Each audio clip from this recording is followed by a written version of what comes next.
My first husband and I started running charters, fishing charters, out of New Orleans in 1972.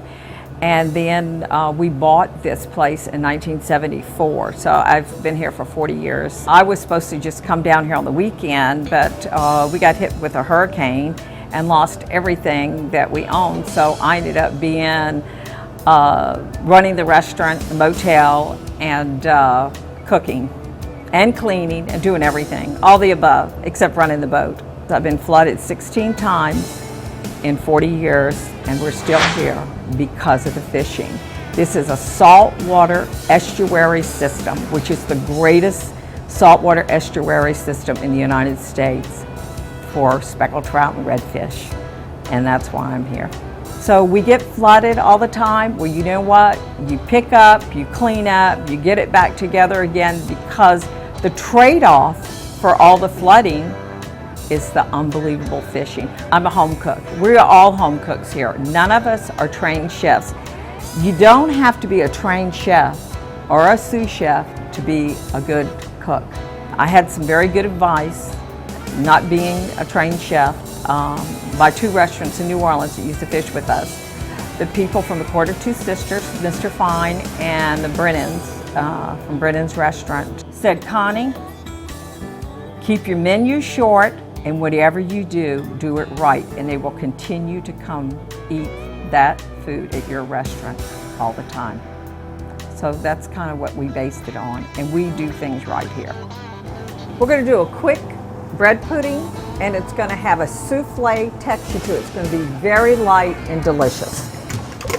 We're going to scramble 8 eggs, and then we're going to pour our raw sugar into here, 1 cup.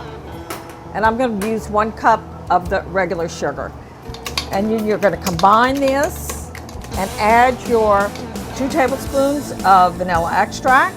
And then we're going to pour 2 cans of evaporated milk and 2 cups of regular milk. I've toasted the French bread. You've got about 12 inches long. You'll have 3 sections. Cut it in half, toast it. And then what you can do is pull this apart to go into your pan, okay? This is what's gonna make it so light. I like Mexican vanilla. If you have the availability to get it, it's a much stronger vanilla, and the taste is just dynamite in bread pudding.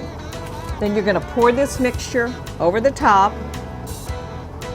350-degree oven. It takes about an hour. Then I just kind of mash this up. Then you're just going to pour this butter over the top, put it in the oven for about an hour. Check it in about 50 minutes. If it looks like it is a light brown and that it's all, you can feel the middle. If it's gel, then you need to pull it out. This is your bread pudding when it's finished. You gotta have a bite of this while it's hot. It is absolutely delicious. Okay, let's do a quick sauce. It's going to be very easy for you to make at home. We're going to take a can of pet milk and pour it in a bottle. Can of condensed milk.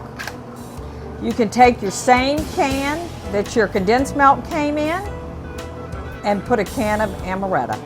Okay, you see how light this is? A lot of bread puddings are very dense and very thick. Once you eat this type of bread pudding, it's hard to go back. I think I'm going to have to look for somebody to taste this bread pudding souffle that we just made. Tony? You looking for me? Hi. I've been smelling it for the last few minutes. I couldn't wait for this moment. Delicious. Well, I don't know where Connie went, but this is definitely the best bread pudding I've ever eaten.